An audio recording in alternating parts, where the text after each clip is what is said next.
Hello friends. आज बहुत ही interesting topic कि जीएसटी के जो डिपार्टमेंट है, जीएसटी ऑफिसर है, ये किसी की सेल कैसे पकड़ सकते हैं। कोई सेल अपनी अंडर रिपोर्ट कर रहा है, कोई सेल अपनी छुपा रहा है, कोई कैश में सेल कर रहा है। तो डिपार्टमेंट वाले ये जो सेल है इसको पकड़ते कैसे हैं, वो कौन कौन से मेथड हैं जिसको यूज़ करके जीएसटी ऑफिसर किसी भी बिजनेसमैन की सेल को पकड़ सकते हैं, उसके बारे में बात करेंगे। बहुत ही कॉमन क्वेश्चन होता है। तो कोई एक दो तरीके नहीं होते हैं, डिपार्टमेंट के पास ऐसे कई मेथड हैं जिससे वो आपकी सेल को ट्रैक कर सकता है, ट्रेस कर सकता है बहुत आराम से। तो कुछ लोग कहते हैं कि सर हम तो ऐसा करते हैं, थोड़ी बहुत कैश में कर लेते हैं, थोड़ा बहुत बैंक में कर लेते हैं। तो बैंक वाला तो समझ में आता है, कैश वाला कैसे पकड़ेगा। या कुछ लोग और महान होते हैं, वो कहते हैं हम पूरा कैश में कर रहे हैं, अब कोई कैसे पकड़ेगा, है ना। तो ये चीज़ें होती हैं, लेकिन एक बात ध्यान रखिए, डेटा डेटा एक ऐसा टूल है, एक ऐसी पावर है जो कभी झूठ नहीं बोलता है। तो डेटा से आपका जो टर्नओवर है वो ट्रेस किया जाता है। तो वो कौन कौन सा मेथड है, चलते हैं उसकी तरफ, बिल्कुल भी टाइम वेस्ट नहीं करते हैं। पहला सबसे बेसिक मेथड है आपका बैंक स्टेटमेंट। आपके बैंक स्टेटमेंट में जितना भी पैसा आ रहा है, आपको क्या लग रहा है, फोन पे, गूगल पे, यूपीआई, ये किस लिए लाया गया है? आपको होगा सर लेन देन को इजी करने के लिए।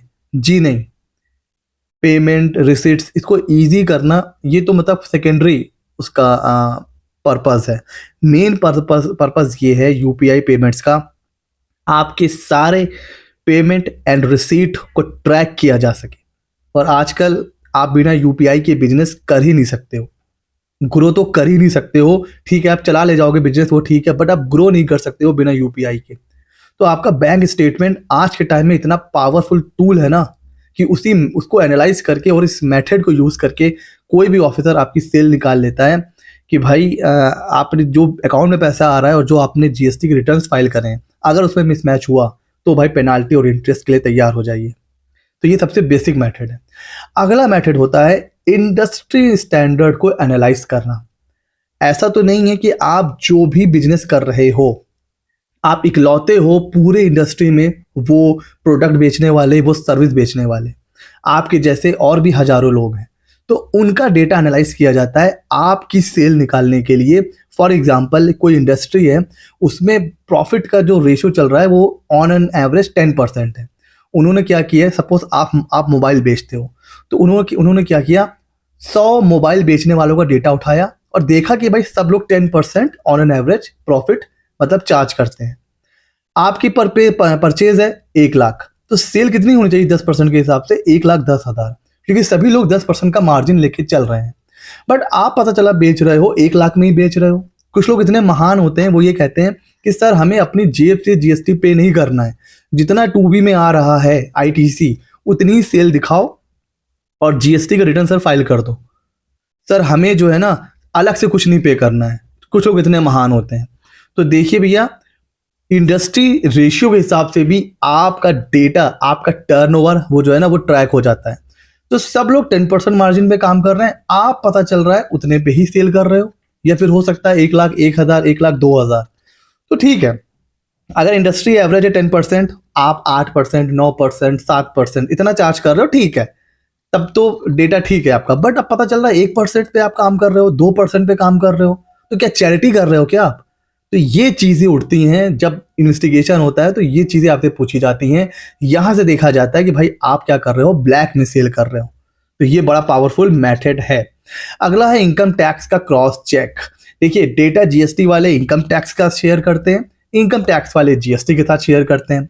अब आपने टर्नओवर मतलब आपने आईटीआर फाइल करा, वहां टर्नओवर तो आपने बढ़ा चढ़ा के दिखा दिया जैसा कि लोग करते हैं। जीएसटी में आपका टर्नओवर है ही नहीं या फिर कम है।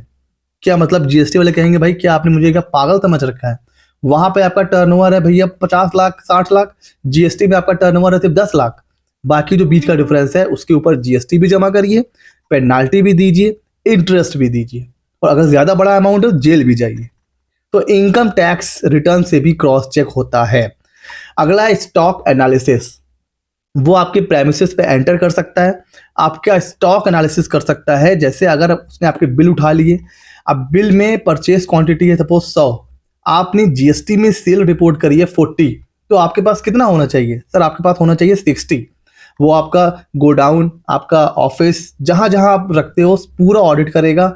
अगर स्टॉक में 60 है तो ठीक है, अगर इससे कम है तो बाकी कहाँ गया, दिखाओ।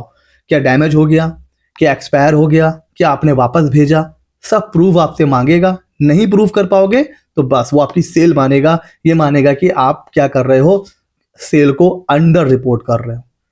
अच्छा सर, अगला मेथड होता है ई वे बिल एनालिसिस, और ये ज़्यादातर होता है जो बेचारे कॉम्पोजिशन वाले होते हैं ना, उनको आईटीसी तो लेना नहीं होता है, तो वो क्या करते हैं, अपनी सेल को बहुत हिसाब से मैनेज करते हैं, गलती करते हैं।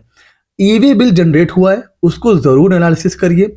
पता चल रहा है आपकी जीएसटीएन पे ई वे बिल जनरेट हुआ है क्वार्टर में 10 लाख का, आप सेल दिखा रहे हो 2 लाख 3 लाख। अच्छा, 10 लाख परचेज करके सेल आपकी 2-3 लाख हो रही है, बाकी कहाँ गया, दिखाओ स्टॉक। तो ई वे बिल भी बहुत पावरफुल टूल है, और ई वे बिल किसी ना किसी स्टेज पर जनरेट होता ही होता है, चाहे गोडाउन से डिस्ट्रीब्यूटर, या फिर डिस्ट्रीब्यूटर से रिटेलर, फिर रिटेलर से जो एंड यूजर होता है।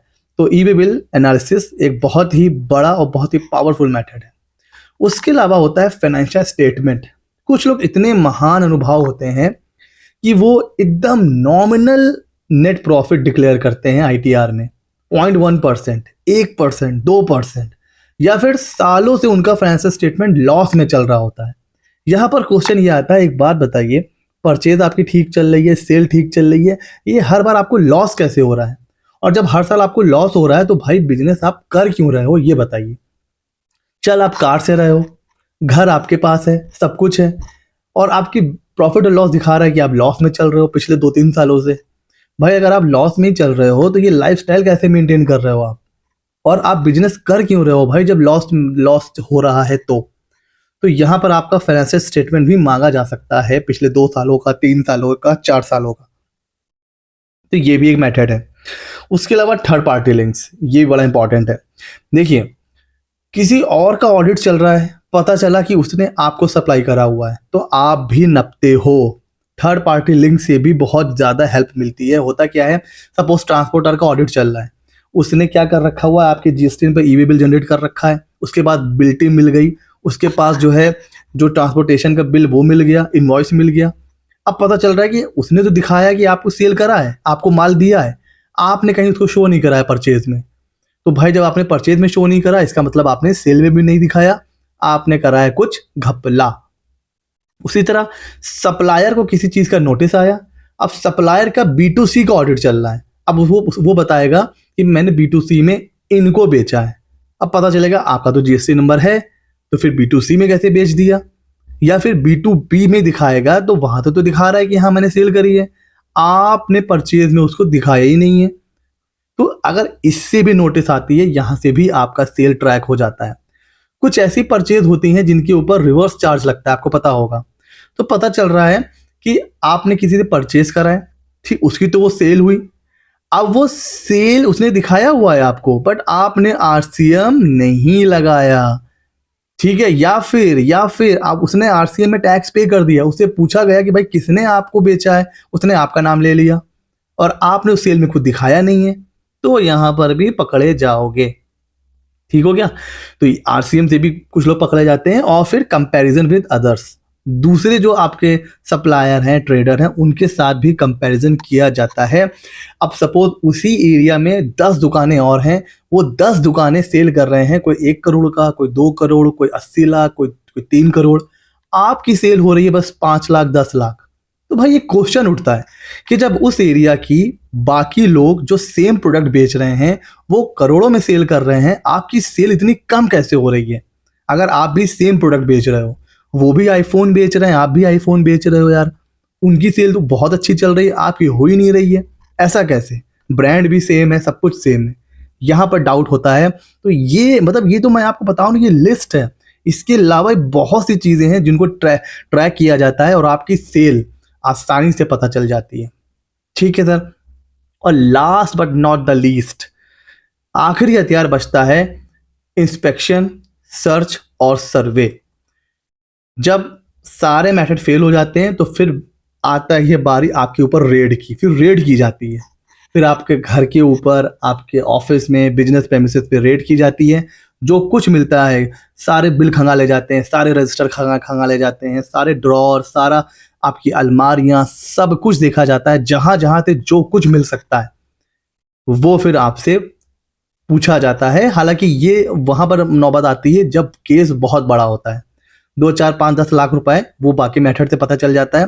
जब केस बहुत बड़ा होता है, कोई इंफॉर्मेशन मिलती है जीएसटी डिपार्टमेंट को कि बहुत बड़ी टैक्स चोरी हो रही है, फिर ये एक ऐसा हथियार है जो जीएसटी डिपार्टमेंट यूज करता है टैक्स पेयर की सेल निकालने के लिए। तो फ्रेंड्स, ये वो तरीके हैं। अगर आप ये सोचते हो कि आप कैश में परचेज करोगे, कैश में सेल करोगे, कोई टेंशन नहीं है, तो मैंने आपको बताया कैश में खरीद के कैश में अगर बेचोगे भी तो भी जीएसटी डिपार्टमेंट चाहे तो आपकी सेल पता लगा सकता है। तो ये वो मेथड्स है। और आई होप ये वीडियो आपको अच्छा लगा होगा। कैसा लगा हमें कमेंट सेक्शन में ज़रूर बताइए।